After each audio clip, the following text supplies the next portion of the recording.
آسان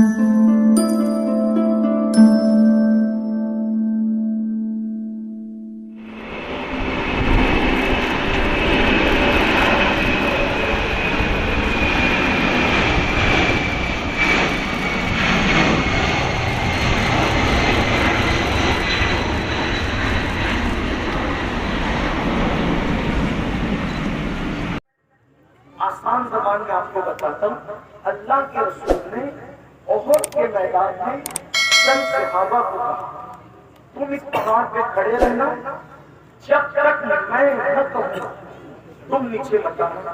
توجہ کرنا، جو سمجھدار جوان ہے ان کی میں توجہ چاہتا ہوں، جو دیگر مستی کرنے ہیں تو ان سے کوئی بات ہی نہیں کرتا، لیکن جو واقعی سن کر کچھ سیکھنے اور عمل کرنے آئے ہیں ان کی خاص توجہ۔ میں کہتا ہوں تقریریں 2 گھنٹے کی 3 گھنٹے کی ہو اپنا معاملہ، لیکن اگر ایک بھی بات آپ کے دماغ میں اتر گئی تو وہ 3 4 5 گھنٹے کی تقریر سے بہتر ایک ہی بات۔ ہمیں لوگ کاٹتے تھے، ہم کیوں کٹ رہے، پوری دنیا میں کیوں کٹ رہے؟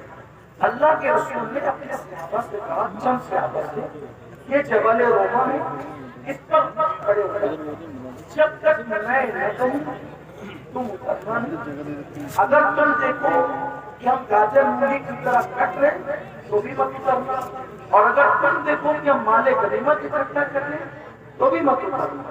ٹھیک، احد کی جنگ شروع ہوئی، تھوڑی دیر میں مسلمانوں نے کافروں کے ایسے چھکے چھڑائے کہ وہ سر پہ پیر رکھ کے سرپٹ بھاگے، اپنی عورتوں کو، اپنا مال، اپنے اٹھنی، اپنی سواری سب چھوڑ کے بھاگے۔ اب توجہ کرنا، جب وہ سب چھوڑ کر کے بھاگے تو جن کو رسول اللہ نے پہاڑ پہ کھڑا کیا تھا ان میں ہو گیا اختلاف۔ کچھ نے کہا کہ نیچے اترو، جنگ ختم ہو گئی۔ کچھ نے کہا اللہ کے رسول نے جب منع کیا کہ جب تک میں نہ کہوں نیچے مت اترنا، تو انہوں نے کیا کہا، حضور نے یہ میں نہ کہوں کی بات جب تک جنگ جاری ہے تب تک کے نہیں کہا تھا، جنگ ختم ہو گئی اب اوپر اترنے کا مطلب کیا؟ تو دوسرے گروپ نے کہا، کیا کہا کہ بھئی جنگ جاری اور جنگ ختم سے ہم کو کوئی مطلب نہیں، جب ہمارے نبی نے کہہ دیا کہ جب تک میں نہ کہوں نیچے مت آنا تو ہم نہیں جائیں گے۔ انہوں نے کہا یہ حکم تو صرف جنگ تک تھا، جنگ ختم ہو چکی ہے، یعنی وہ گناہ بھی نہیں ہے، وہ خطا بھی نہیں ہے ان کی، مگر ان کو حضور کا قول سمجھنے میں کچھ مغالطہ ہوا، اتنا ہی کہہ سکتے، نہ وہ گناہ ہے نہ خطا ہے۔ اور پھر ان کی بڑی تعداد نیچے آ گئی، جن کو رسول اللہ نے کہا تھا پہاڑ سے مت اترنا، مگر ان کی بڑی تعداد نیچے آ گئی، اور ایک چھوٹی سی تعداد انہوں نے کہا جب تک حضور نے کہہ دیا مل رہے گے۔ کیا ہوا؟ جو بھاگ رہے تھے سرپٹ، سروں پہ پیر رکھ کر کے، وہ بیویاں چھوڑ کے، اٹھنیاں چھوڑ کے، گھوڑے چھوڑ کے جو بھاگ رہے تھے، انہوں نے جب وہ پہاڑ خالی دیکھا پلٹ کے حملہ کیا، اور جب پلٹ کے حملہ کیا تو احد کے میدان میں 70 مسلمان شہید ہوئے۔ کتنے مسلمان کٹے؟ 70۔ امیر حمزہ، مصعب بن عمیر، عبداللہ ابن جہش، حضرت شماس، حضرت حنظلہ، حضرت اسود، اتنے 70 صحابہ، اور ان میں سے کسی کا کلیجہ نکال کے چبایا، کسی کے کان کاٹے گئے، کسی کی ناک کاٹی گئی۔ آپ مجھے بتائیں اگر 15-20 صحابہ صرف رسول اللہ کے فرمان کو سمجھنے میں مغالطہ ہو جائے، بہت احتیاط سے بات کرو، میرے مسلک کی رعایت کرتے ہوئے میرا پورا مسلک ادب ہے، اور میرے نبی کے ہر صحابی کا احترام ہم پہ فرض ہے، اس لیے توجہ کرنا۔ 15-20 اصحاب رسول فرمان رسالت کے سمجھنے میں اگر کچھ ذہن میں عجیب سا معاملہ ہو جائے اور حضور نے کہا مت اترنا، وہ اتر جائے، تو کتنے لوگ کٹتے ہیں؟ کتنے لوگوں کا خون بہتا ہے؟ کتنی فیملیاں اجڑتی ہے؟ کتنے گھروں کے بچے یتیم ہوتے ہیں؟ اگر ایک فرمان پر 15-20 لوگ عمل نہ کرے تو 70 گردنیں کٹتی ہیں، اور جہاں پر پوری امت نافرمان، پوری امت، اور وہاں تو فرمان کو سمجھنے میں مغالطہ ہو رہا تھا، नाफरमानी नहीं थी, खता नहीं थी, हुजूर के साथ जफा नहीं थी। यहाँ पर रसूलुल्लाह ने जिन बातों को खोल खोल करके बयान किया कि ये मत करना, ये मत करना, ये मत करना, करोड़ों लोग वही सब कुछ कर रहे हैं। क्या करोगे नहीं, मरोगे नहीं।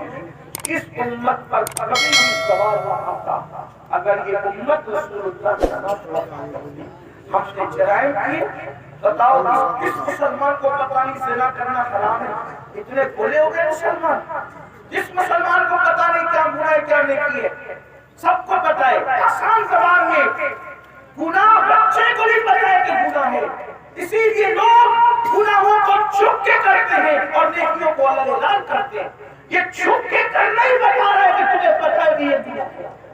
सबको पता है, बच्चे बच्चे को पता है ये गुनाह क्या है और नेकी क्या है।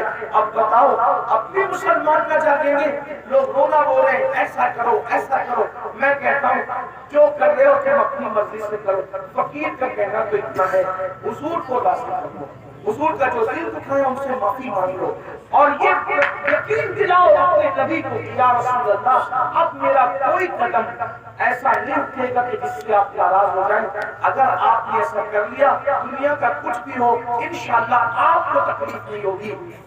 लॉकडाउन लगेगा, अल्लाह ताला आपकी रोजी आपके घर तक पहुंचाएगा। वबाएं आएगी, आपकी आंख में कभी आंसू नहीं होगा। क्यों?